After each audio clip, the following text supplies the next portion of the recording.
We will finish here. We finish here this batch of a startup, and we back for the Congress room. That I think everything is ready for receiving Jerome Engel, the keynote speaker. Are you ready? Entiendo más, creo Yes. que habré llegado a los 5 minutos o...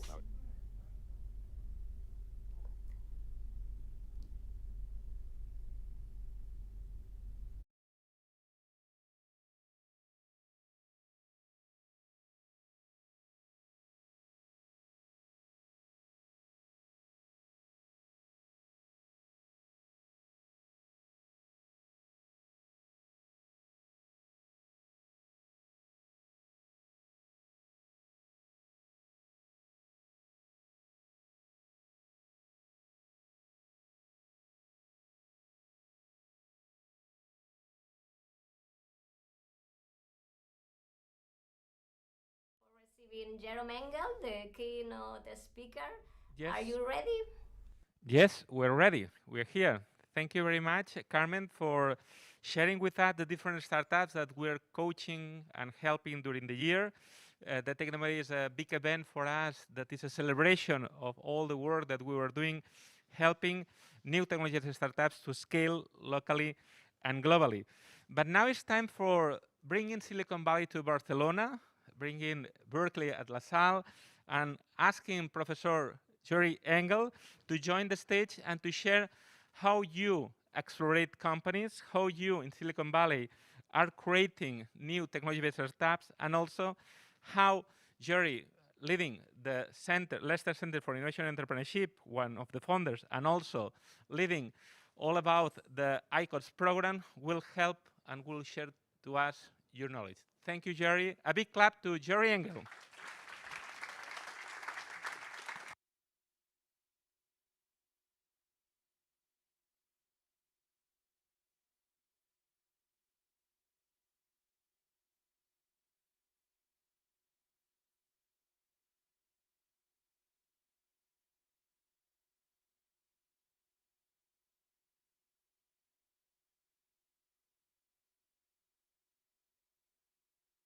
And be with you.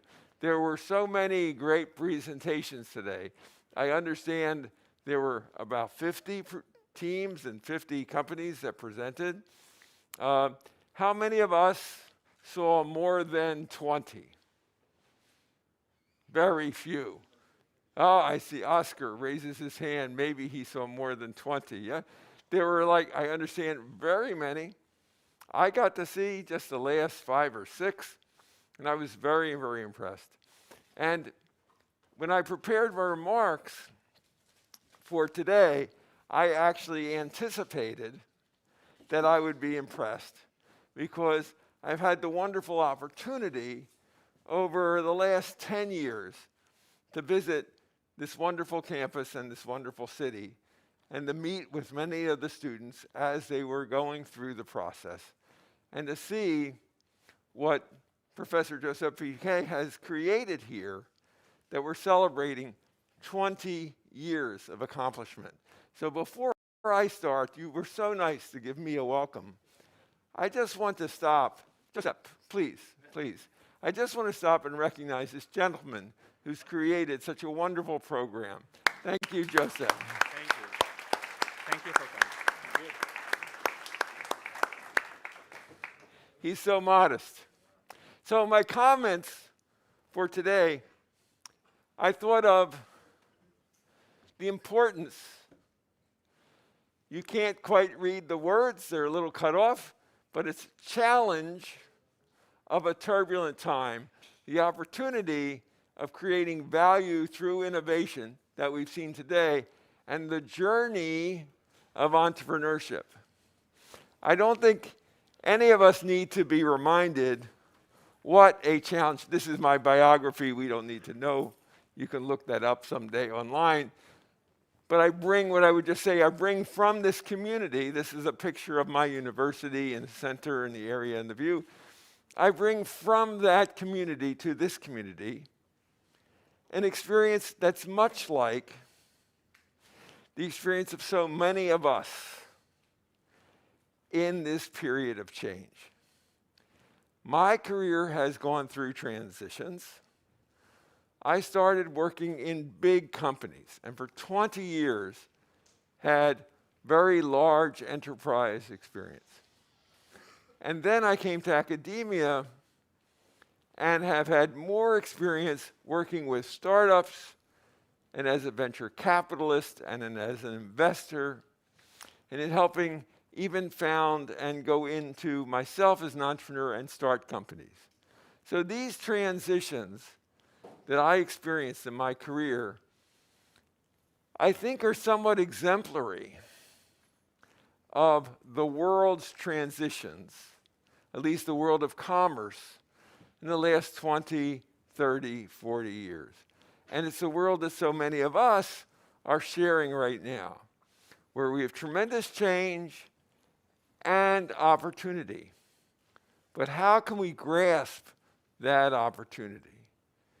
How can we take this challenge, which for me right now is symbolized by this mask, right? These differences, these changes, and how can we make them opportunities? So I'm going to suggest that there's a word that can capture that. And it's a very common word, and it's a word we use all the time: innovation. My personal definition of innovation is simply a constructive response to change. This has nothing to do with technology. It has more to do with the dynamic of change that can come from anywhere. The stimulus for change could be technology, but it also could be the environment, it could be the economy, it could be any element of our ecosystem, of the world we live in, and how that inflicts, if you will, on us a pressure. We all live in a world where there is a pressure, various pressures that cause change. If we're going to turn those pressures to opportunity, it's good to understand those pressures. Some of us understand social pressures. Some of us understand technological pressures. Since I'm dedicated to entrepreneurship, I look at all those pressures as opportunities. The pressure that's easiest to understand, though, is technological pressure. Why do I think it's easiest? Because it's predictable. The fact that we live in a digital economy and world today is not a surprise. The pressure it causes on our economic infrastructure and system is turmoil. But no one should be surprised. It was predicted 20 years ago. It was predicted 10 years ago. It was predicted by scientists and engineers, but it was also predicted in the media and in cartoons. I don't know if you shared with me the opportunity as a child to watch The Jetsons. I mean, this was a cartoon about the future. I don't know if you watched Star Trek with the tricorder, etc. These things that were predicted are incrementally evolving and emerging. So they're not surprises. We should not be surprised. But even though they're not surprises, they're shocks when they show up. We should not be surprised by COVID-19. We had the Black Plague. We had what is misnamed the Spanish influenza. Not Spanish at all, but in 1918, more people died in the Spanish flu than in the World War I. We knew that viruses emerge. We knew that they could cause pandemic. In my government, we spent billions of dollars to prepare for the next pandemic. We saw it coming, yet we were surprised when it came. because we didn't sustain the investment, we weren't as prepared as we should have been, but still, we knew it was coming. We didn't know when it was coming or what it would be or how it would appear, but we knew there's the opportunity for this. And we know for sure it's coming again. So the point of a shock, I'm only saying COVID-19 is a shock. There are many shocks that we will live through, and if they emerge from technological change, they're predictable. If they emerge from different places, like war or economic chaos because of destabilization of access to raw materials that causes disruption in the supply chain, these things might be harder to predict. But the simple digitization of our economy, we knew and we know. So how do we respond, though? What is a shock? It's an opportunity for us as entrepreneurs to grab a piece of the market. Because those that are in the market today, providing solutions today, are not prepared to absorb the shocks because they need to continue their business as it exists today to sustain their relationship with their existing customers. But we, as entrepreneurs, do not have existing customers in bulk. When disruption comes and the solutions of today are challenged by not being perfect or adequate, new businesses you're founding and leading, have an opportunity to offer a solution to some small segment of the market that's ready to be an early adopter. So these challenges of change we can see as opportunities for innovation, and we can respond with solutions. Zoom. Where did Zoom come from? Was that prepared for this moment? No. It was a business approaching a small segment of a market in competition with other solutions that came before it. WebEx, Skype, you name it. But Zoom was a little different. And it went from being one small business fighting for a few customers to becoming the dominant way to communicate with visualization and audio, outpacing. Skype was fantastic. We all used it. What was wrong with it? Nothing at all. But Zoom allowed you to reach out to new people who were not on your network. They didn't have to be pre-enrolled. With Skype, you had to have each other's names. But all of a sudden, we needed to talk to people who weren't necessarily online communicators. They weren't necessarily using this type of modality. And the only difference that Zoom offered that was important to me was I could send somebody a link, and they could click on it, and we could connect. They didn't have to enroll, subscribe, anything else. They didn't have to have a Skype name. They didn't have to have anything. Then incrementally, of course, the revenue model, as a friend of mine has taught me, we could call it product-led growth, right? Establishes its hold on the client relationship and becomes a way to earn revenue. So the point here is that entrepreneurial opportunities that capture the technological wave can, every once in a while, break through and become the major solutions relatively overnight. The overnight success might take 10 years to get its foothold and get a robust solution. And then when the opportunity arises because of an external disruption, can insert itself. So from this moment forward, we will look, your generation, those of us in the room right now, will look at everything through the lens of a major disruption, and likely the major disruption we'll look through is the lens of COVID-19. Was that before COVID or after COVID, we'll ask ourselves. Because I was in this room, literally, in March 2020. I was here participating in a wonderful seminar where people were not wearing masks. It was, if I can remember the exact day, I think it would be March 10th and 11th. And people were walking in and greeting each other with hugs and handshakes and kisses on the cheek. And I had just come from another country.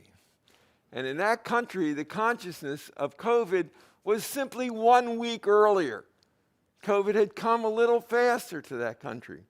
So I came in, people go, Jerry, welcome. And I'm going, whoa, give me an elbow. And they was, no, give me an elbow.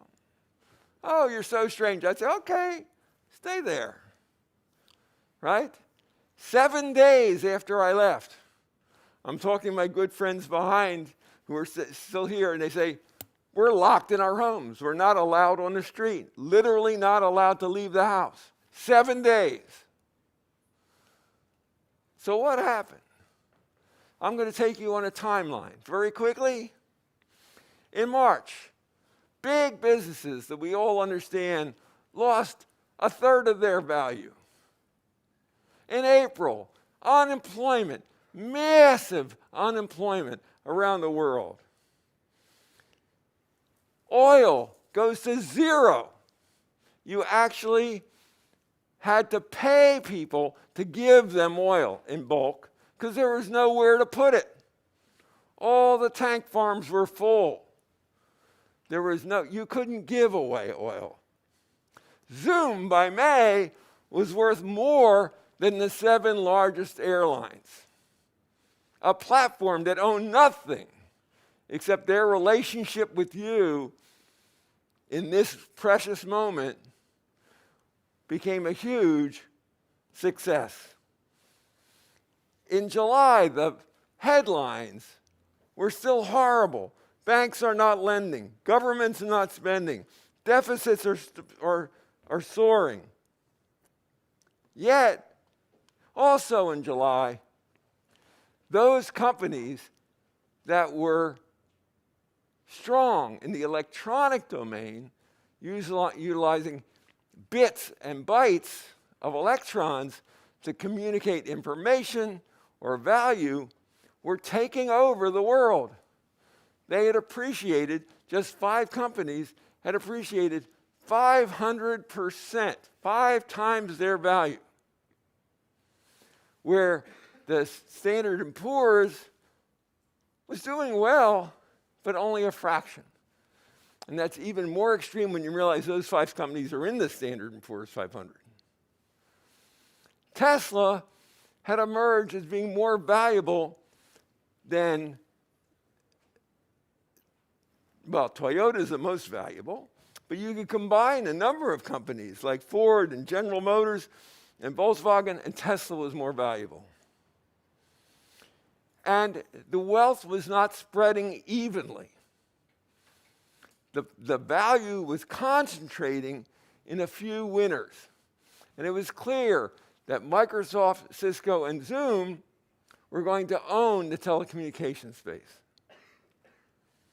Yet, with all this chaos, if you look at financial recovery, not meaning unemployment, but looking at the value of the stock market, we have, oh, you can't see this chart well, I'm sorry. The colors did not project. I will tell you what it says.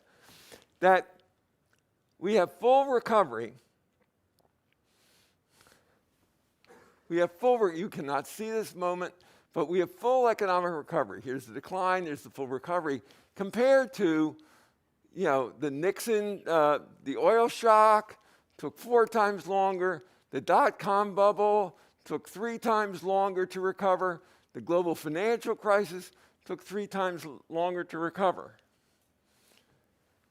The point is, in terms of macroeconomic value destruction and recreation, was fully recovered faster than ever in any strong macroeconomic shock. So there's an old saying that's either attributed to Richard Hemming, who's a very famous mathematician of the 20th century, or if you're going to be more of a historian, it's to Louis Pasteur, that luck favors the prepared mind.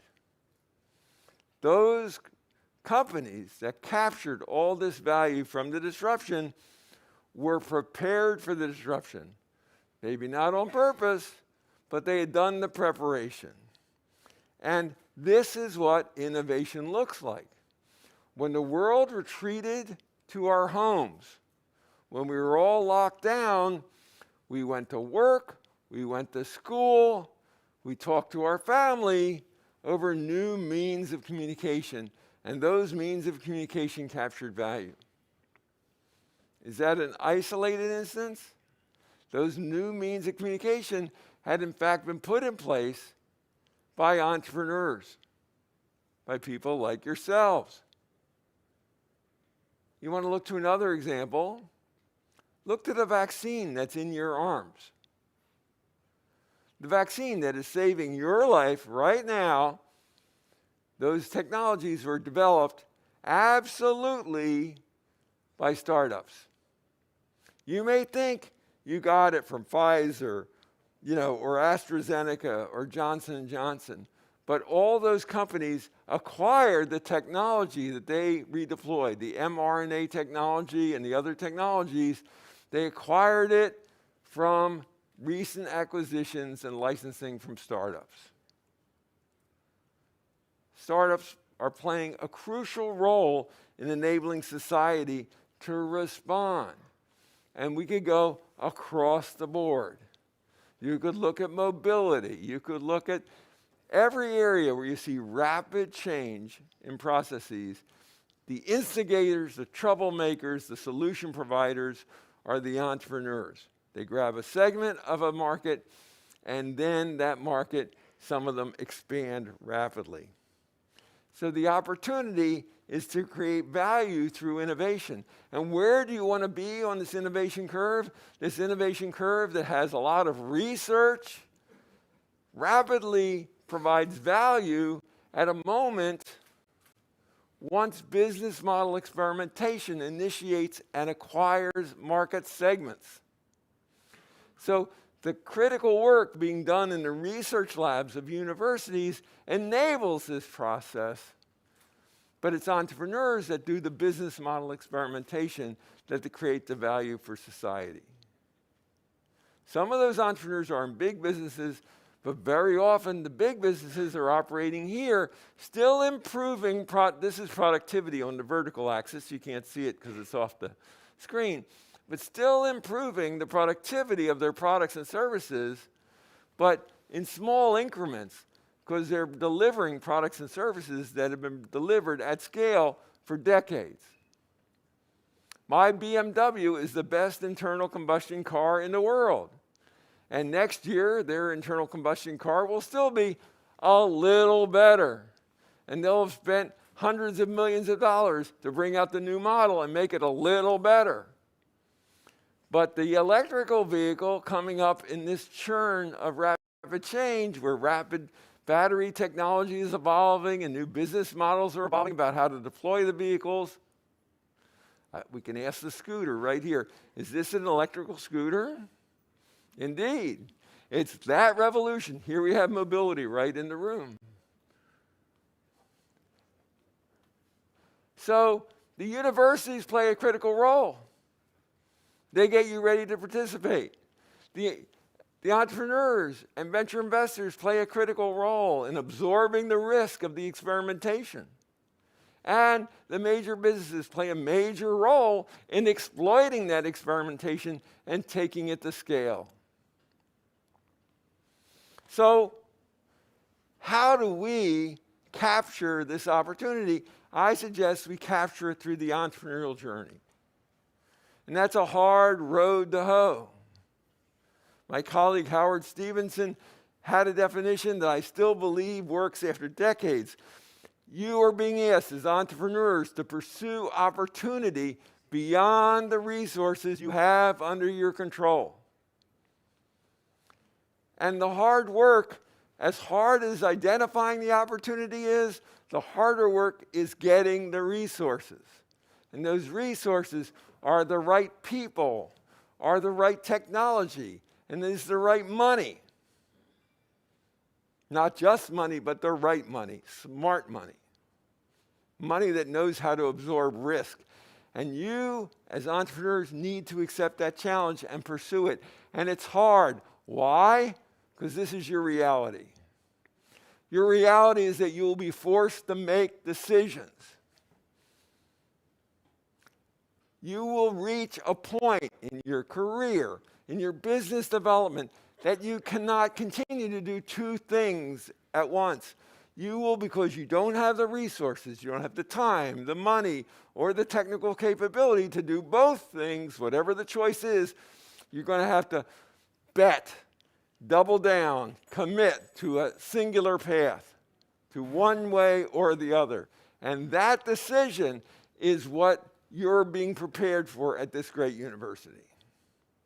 To make those decisions and to make them well and to be resilient enough that if you make the wrong decision, you could iterate, evolve, and change and migrate your process.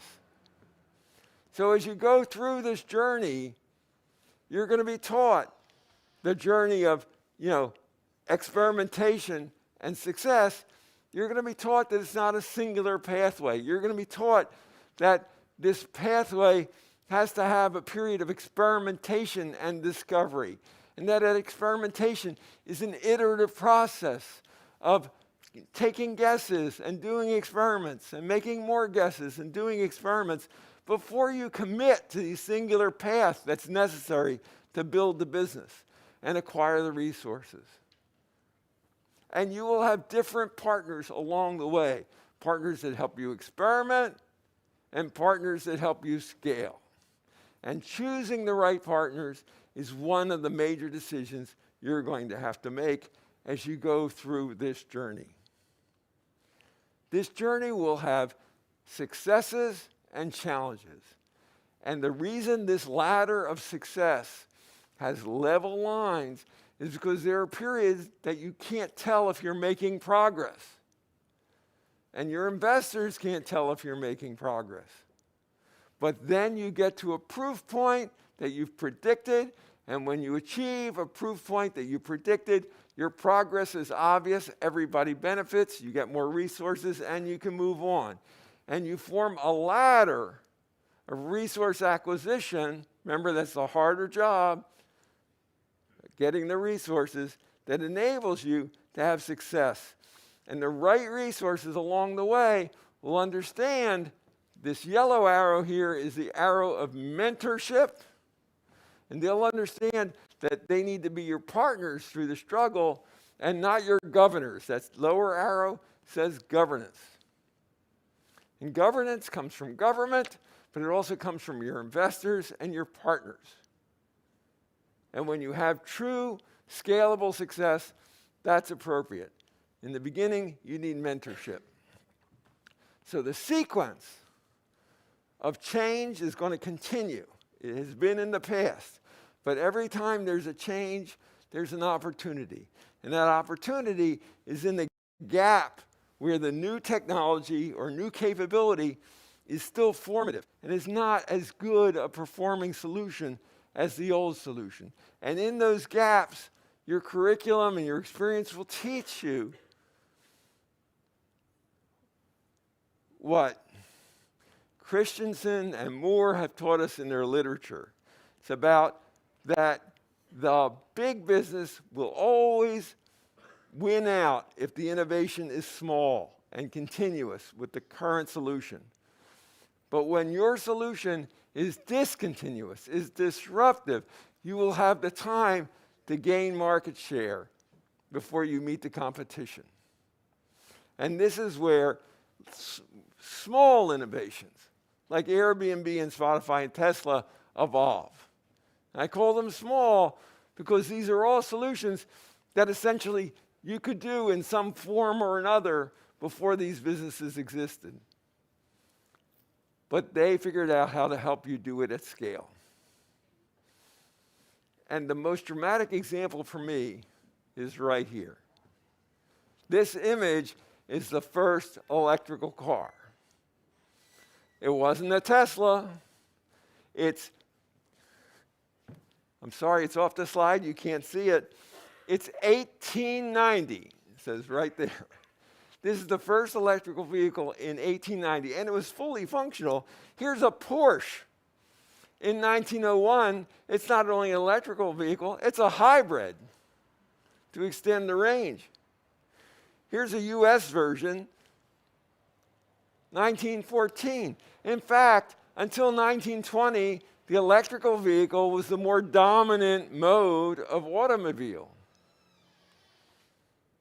So what's this? This is an EV1. This is General Motors, fully functional. You might call it minimum viable product, but it was much more than minimum. This was an outstanding car.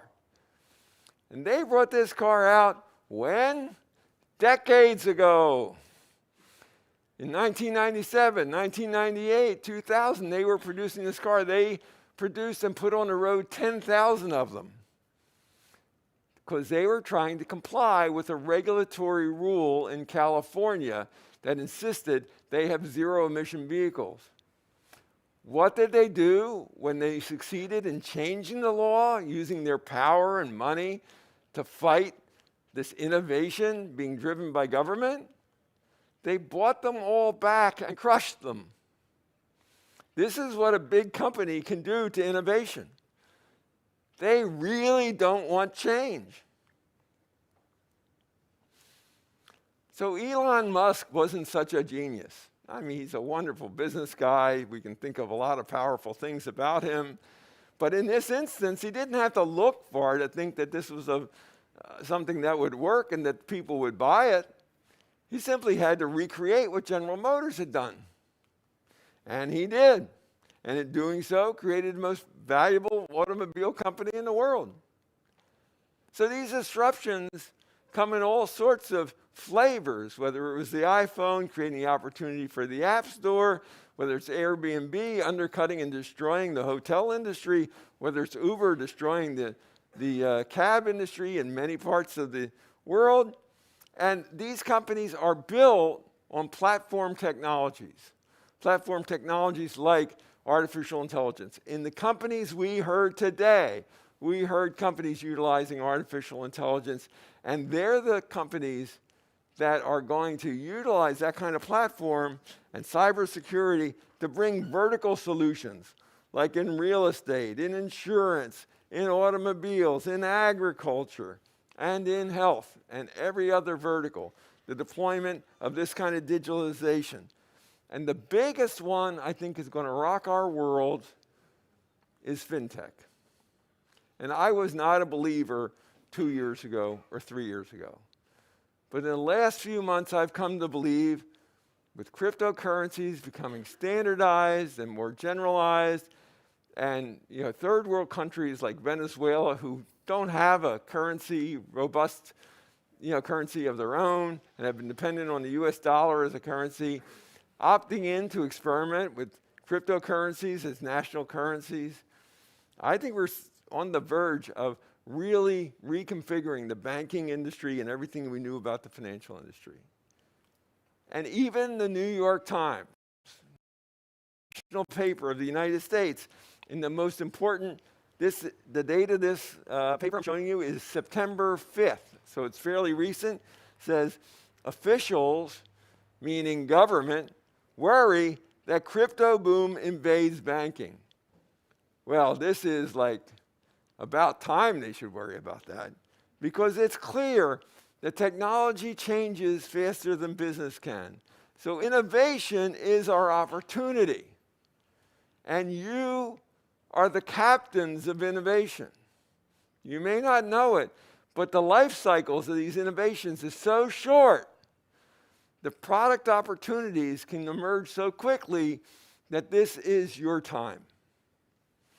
So to all the teams that presented today, to you here in the audience and those of you online, I just encourage you and remind you that entrepreneurship is a team sport.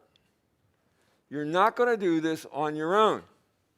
You're going to do it in collaboration with folks you don't even know yet. Your first team is your founding team. Your next team includes key early customers. Your next team includes investors. And these team members are going to be with you forever. Every one of these relationships is a marriage because you're starting out in an illiquid and inefficient market. And there's no exit. There's only two doors. One with success and the other not with failure, but with a lot of experience that will lead to your next opportunity. So I just thank you for the opportunity to present to you today. Joseph, I thank you for this opportunity, and I encourage you to use all the skills you've learned to play the game of entrepreneurship. Wonderful. Thank you very much. Thank you for your lesson today, and also for joining you this week, spending your time at Barcelona and also at La Salle, and tomorrow with the honor to receive our honoris causa with the presence of our Dean, Francesc Miralles, and also our Rector. Thank you very much. Thank you. And now it's time for the video of the 20 years and also for more startups that are coming in the screen. Remember that we have, after that, a pitch of Paul Jeremias coming from also from New York in terms of digital games, and we have the party celebrating the 20 years. Thank you very much.